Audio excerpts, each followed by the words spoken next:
오늘 본문 말씀을 세번역 성경으로 제가 다시 읽어드리겠습니다. 그런데 형제 자매 여러분, 나는 우리 주 예수 그리스도의 이름으로 여러분에게 권합니다. 여러분은 모두 같은 말을 하며 여러분 가운데 분열이 없도록 하며 같은 마음과 같은 생각으로 뭉치십시오. 나의 형제 자매 여러분, 글로의 집 사람들이 여러분의 소식을 전해 주어서 나는 여러분 가운데 분쟁이 있다는 것을 알게 되었습니다. 다름이 아니라 여러분은 저마다 말하기를 나는 바울 편이다, 나는 아볼로 편이다, 나는 게바 편이다, 나는 그리스도 편이다 한다고 합니다. 그리스도께서 갈라주셨습니까? 바울이 여러분을 위하여 십자가에 달리기라도 했습니까? 또는 여러분이 바울의 이름으로 세례를 받았습니까? 내가 여러분 가운데서 그리스보와 가이오 밖에는 아무에게도 세례를 준 일이 없음을 하나님께 감사드립니다. 그러므로 아무도 나의 이름으로 세례를 받았다고 말하지 못할 것입니다. 내가 스데바나 가족에게도 세례를 주었습니다마는 그 밖에는 다른 누구에게 세례를 주었는지 나는 모릅니다. 그리스도께서는 세례를 주라고 나를 보내신 것이 아니라 복음을 전하라고 보내주셨습니다. 복음을 전하되 말의 지혜로 하지 않게 하셨습니다. 이것은 그리스도의 십자가가 헛되이 되지 않게 하시려는 것입니다. 아멘. 우리가 이 세상을 살아가면서 천국을 경험할 수 있는 두 공동체가 있습니다.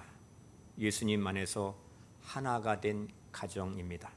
그리고 예수님께서 핏값으로 사신 교회입니다. 여러분의 가정과 우리 교회 안에 한 마음과 한 뜻으로 하나 되는 은혜가 충만하기를 주님의 이름으로 축복합니다.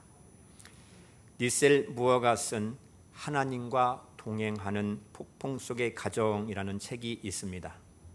이 책을 보면은 가족은 영적 전쟁이다. 가족은 우리의 가면을 다 벗긴다. 그러면서 가정을 어떻게 성경적으로 세워야 할지, 가정이 무너져가는 이 시대에 십자가 복음으로 가정을 보라고 강조하였습니다.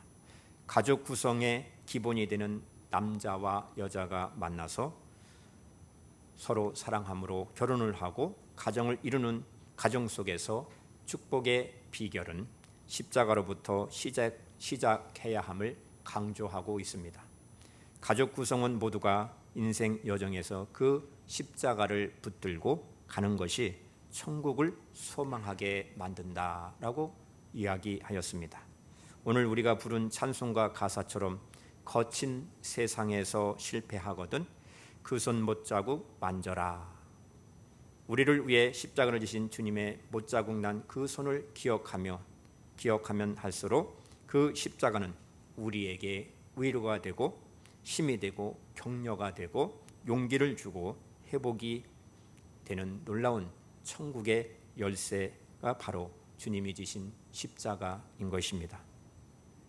어떻게 하면은 신앙적으로 건강하고 건강한 가정을 이룰 수 있을까요? 또 건강한 부모 자식 관계를 형성할 수 있을까요? 왜곡된 부모 자식 관계로 인하여서 나타나는 다양한 사회 병리적 현상을 우리는 경험하면서 우리 그리스도인들에게 대단히 중요한 질문을 하고 있는 것입니다. 죄성 있는 인간들이 살아가는 사회라서 여러 문제에 노출되어 많은 문제 속에 있을 수밖에 없습니다. 가정은 기쁨의 원천입니다.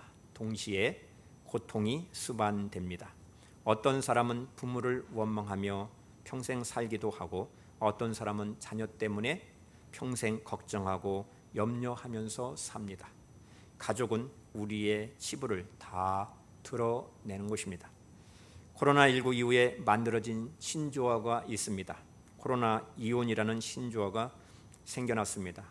코로나19 때문에 자택근무가 늘고 감염병 예방 차원에서 격리되어지고 그러다 보니 남편과 아내가 한 집에 머무는 시간이 많아졌다는 것입니다.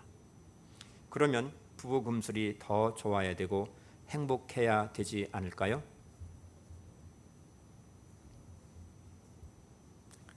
그런데 이혼이 급증하게 증가했다는 것입니다. 연구 조사한 결과를 보게 되면 코로나19로 인하여서 유럽에서 특히 영국에서는 20%, 프랑스에서는 36%가 가정폭력이 증가했다는 조사가 나타났습니다. 이것은 죄성이 만든 가정 문제로 확대된 것입니다. 죄성 있는 사회는 오늘의 문제가 아니지요. 에덴 동산에서 첫사람 인간이 선악과를 따먹고 하나님으로부터 멀어졌기 때문에 생긴 것입니다. 그래서 하나님과 관계가 끊어지고 사람들 사이에 끊임없이 분열과 다툼이 생기게 되는 것입니다. 그런데 오순절 마가의 다락방에 성령이 임하셨을 때에 하나 되는 놀라운 역사가 일어났습니다. 말이 언어가 하나가 되었습니다. 부자와 가난한 사람이 하나가 되었습니다. 주인과 종이 하나가 되었습니다. 유대인과 이방인이 하나가 되었습니다. 이것이 교회의 참 모습이라고 성경은 우리들에게 가르쳐 주고 있습니다. 그래서 사도 바울은 고린도 교회의 마음과 생각도 하나 되어야 한다라고 말씀하고 있습니다. 10절 말씀을 보시면 여러분은 모두 같은 말을 하며 여러분 가운데 분열이 없도록 하며 같은 마음과 같은 생각으로 뭉치십시오. 이것은 예수님의 말씀입니다. 사도 바울의 말이 아닙니다. 10절 후반절을 보면 나는 우리 주 예수 그리스도의 이름으로 여러분에게 권면합니다. 이제 예수님께서 모두 같은 말을 하고 분열하지 말고 같은 마음 같은 생각으로 뭉치라고 사도 바울을 통하여서 말씀하신 것을 우리는 기억해야 합니다. 당시 이 말씀은요, 어떤 사람에게는 충격적인 말씀으로 받아들여질 것입니다. 또 화가 나는 그런 말씀으로 받아들인 사람도 있었을 것입니다. 어떻게 마음과 생각까지 하나가 될 수 있을까요? 우리의 현실은 예수님을 잘 믿는 가정이나 교회도 마음과 생각조차 하나 되는 것은 불가능해 보입니다.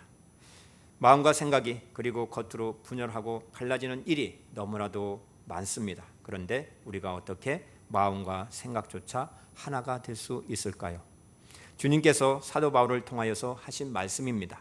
그래서 고린도전서의 말씀을 우리가 읽고 묵상하게 되는 것입니다. 우리는 그 기적을 오늘 본문 말씀에서 이해하고 확인할 수 있습니다. 고린도 교회는 네 파로 갈라져 있었던 교회입니다. 12절을 보시면 다름이 아니라 여러분은 저마다 말하기를 나는 바울 편이다, 나는 아볼로 편이다, 나는 게바 편이다, 나는 그리스도 편이다 한다고 말합니다. 고린도 교회 안에 바울파가 생겨났습니다. 고린도 교회는 사도 바울이 개척한 교회이지요. 바울파는 소위 개정 멤버들을 가리키는 것입니다. 우리는 사도 바울과 함께 이 교회를 세웠습니다.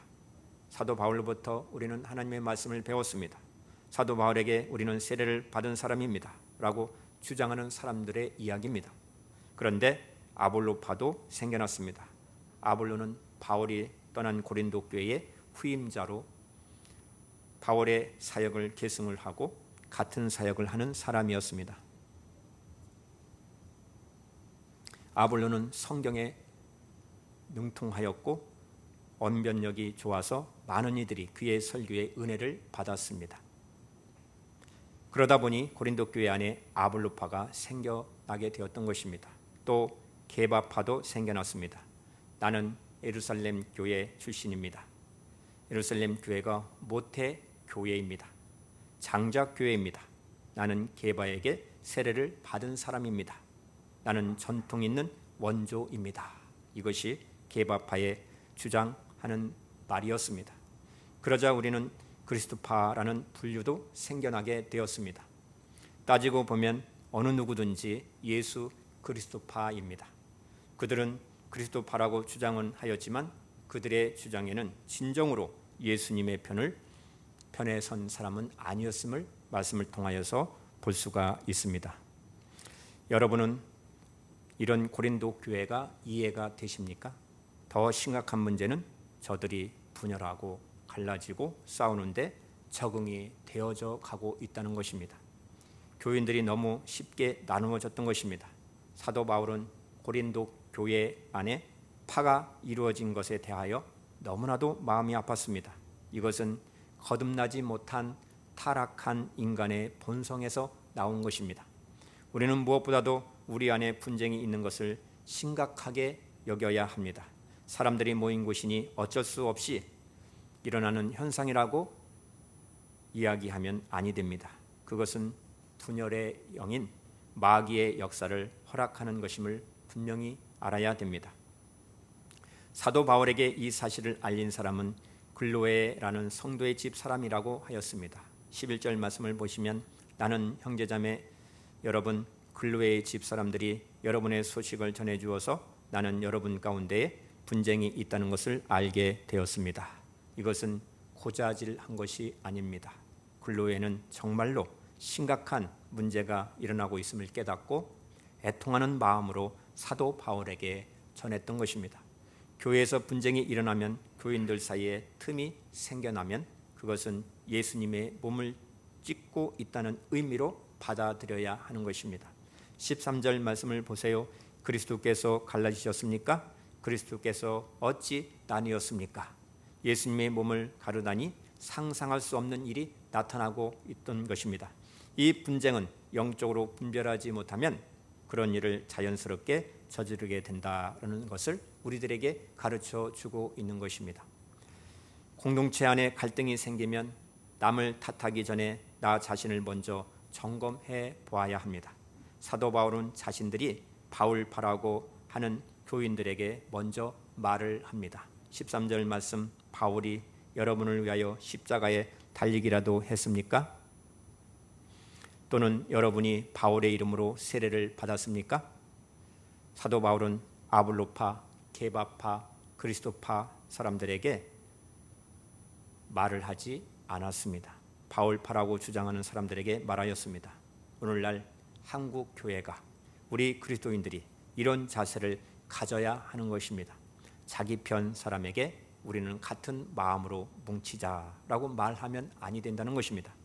우리는 한 사람 목회자를 좋아하니 같은 마음으로 뭉치자라고 말을 한다면 마귀에게 속한 것이라는 것을 이야기하고 있습니다. 팔이 안으로 굽는다라고 해도 안 된다는 것입니다. 남의 눈에 티를 보려고 하지 말고 먼저 자신의 눈에 들보가 있음을 인정해야 한다는 것입니다. 다른 사람들은 은혜와 용서와 사랑으로 대하고 자신에 대하여는 더 엄격하게 대해야 한다는 것을 우리들에게 교훈해주고 있습니다. 세례를 받음도 누구로부터 세례를 받았다라고 자랑하지 말아야 합니다. 담임 목사로부터 세례를 받은 것과 부흥 목사로부터 세례를 받는 차이는 전혀 아무것도 없는 것입니다. 세례는 오직 성부와 성자와 성령의 이름으로 받는 것입니다. 15절 말씀을 보시면 그러므로 아무도 나의 이름으로 세례를 받았다고 말하지 못할 것입니다. 교회에서 그리스도인들이 연합활동을 할 때에 그 무엇이 중심이 되면은 그것이 아무리 훌륭하고 고귀한 것이라 할지라도 반드시 분열을 가져오게 된다는 것입니다. 아주 사소한 것으로 갈라지게 됩니다. 그것은 기독교 역사가 말해주고 있습니다. 그러나 그리스도인들이 인격이신 예수 그리스도를 중심으로 모이면은 놀라운 연합이 이루어집니다. 서로 다름을 인정하게 되고 서로 격려하게 되고 서로 이해하게 되면 오히려 아름다운 조화를 경험하게 됩니다. 예수님을 믿는다면 우리의 이름은 오직 하나입니다. 그리스도인입니다. 목사, 장로, 권사, 집사, 우리 교회, 다른 교회, 우리 교단, 다른 교단 있을 수가 없는 것입니다. 우리 모두는 한 사람입니다. 주님 안에서 한 사람인 것입니다. 예수 믿는 사람, 그리스도인입니다. 11세기에 넌지우스라는 수도사가 있었습니다. 그는 매우 경건한 수도사였습니다. 어느 날 천사가 하나님께서 치유의 능력을 주실 것을 알려주었습니다.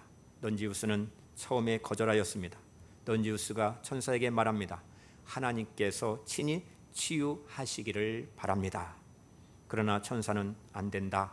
내가 이 기적을 행하여 많은 병자들을 고치게 될 것이다 라고 하였습니다. 그때 넌지우스가 천사에게 간청을 합니다. 정 그러시다면 저를 통하여 좋은 일, 치유가 이루어지게 하되 저는 그 사실들을 전혀 알지 못하게 해 주십시오. 간절히 부탁을 하였습니다. 그래서 넌지우스의 그림자가 드려지는 곳곳마다 치유가 일어났다고 했습니다.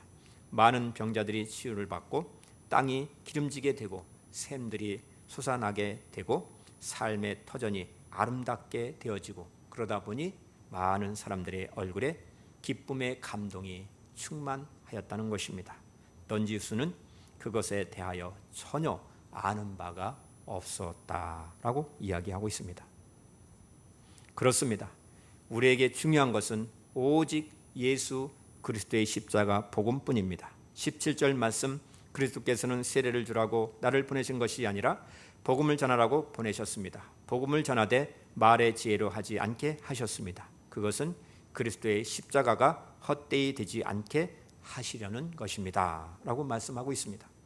교회 공동체에 분쟁이 생기면 그리스도의 십자가도 소용이 없다고 세상에 광고하는 사람들이 있습니다. 이것이 얼마나 두려운 일인지 몰라서 그렇게 하는 것입니다.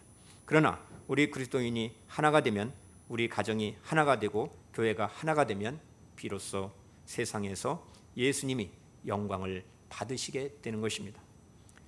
여러분, 가정과 교회 안에 어떤 이유로든지 갈라지는 사람이 있다면, 같은 공동체인데 마음과 생각까지 하나라고 말할 수 없는 사람들이 있다면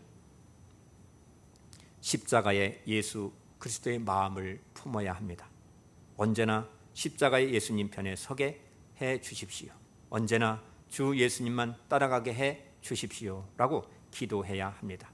마음조차 하나가 되는 십자가의 영광이 우리의 가정과 교회 공동체에 분명해져야 하는 것입니다. 인생의 길은 바닷길과 같습니다. 누구에게나 예고 없이 찾아드는 고난의 비바람과 풍랑이 있기 마련입니다. 오늘 본문 말씀은 구원의 삶 속에서 우리 성도들이 각종 폭풍을 만나게 되는 인생 여정의 단면을 보여주고 있습니다.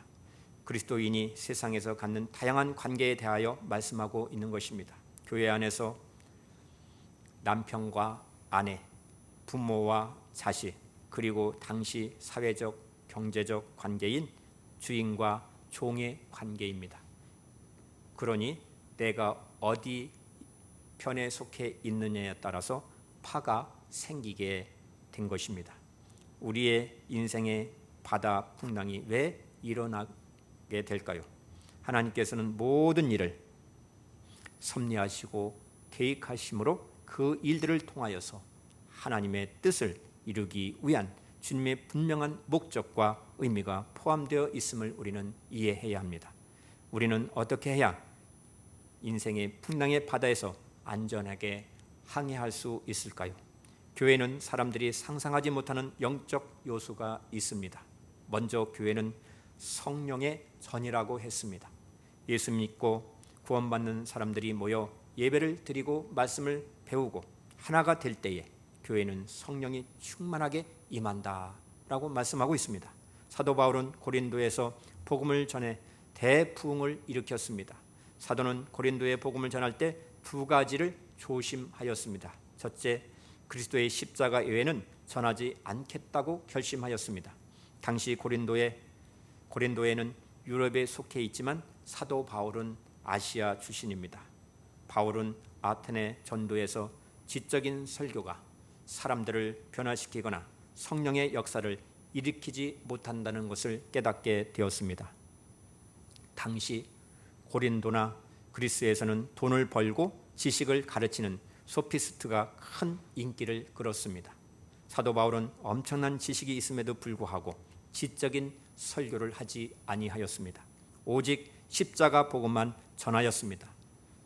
복음을 전해 예수님을 믿게 한다는 것은 한 사람 한 사람이 죄에서 떠나서 구원받게 하는 것입니다. 그리고 세례를 베푸는 것은 그 사람을 교회에 있게 하여서 하나님의 말씀을 배우게 하고 신앙이 자라게 하고 열매를 맺게 하는 것입니다. 교회를 사랑하는 것은 좋지만 인간적으로 자기 유익을 위하여 교회를 사랑하게 되면 결국 그것이 다툼과 분열의 불씨가 된다는 것을 우리들에게 교훈해 주고 있는 말씀입니다.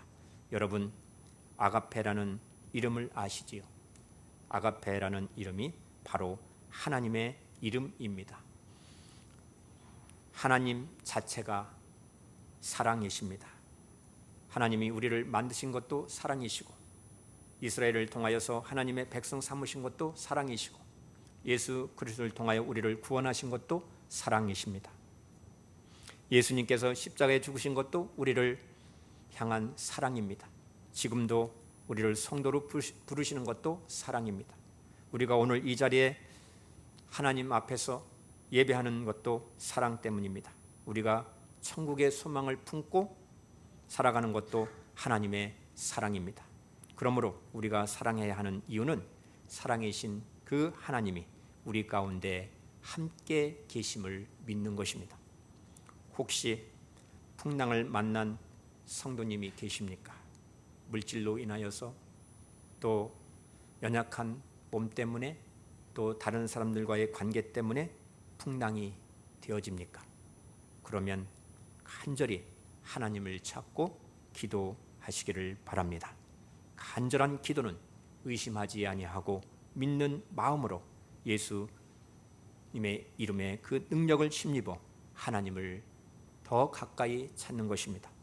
주님께 믿음으로 간청할 때 하나님이 그 믿음을 칭찬하여 주시고 역사를 일으키시고 회복해 주실 줄 믿습니다. 코로나19로 인하여서 여러 가지 여건과 어려움 때문에 지쳐있는 성도들, 많은 사람들이 있습니다.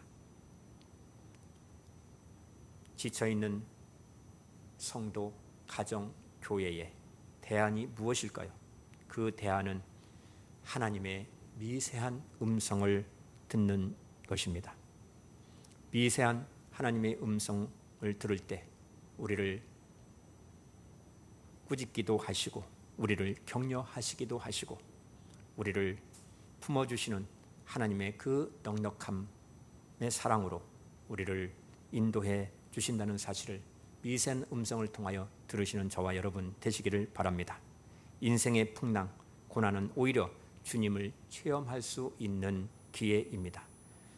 고난의 풍랑은 바로 하나님을 신뢰하고 하나님께 부르짖으라는 사랑의 신호인 것입니다.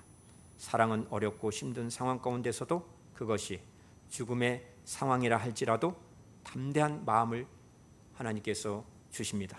옳은 것을 선택할 수 있도록 용기를 주십니다.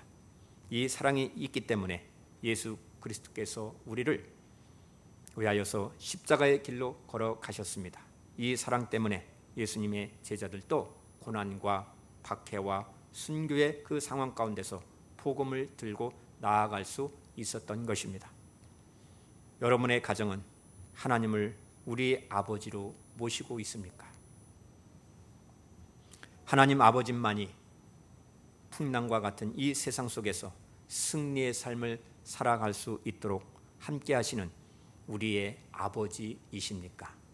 하나님께서 우리 교회와 가정을 영원히 살리시기 위해 십자가의 복음의 능력으로 우리의 가정을 믿음의 명문가로 세워주심을 믿습니까?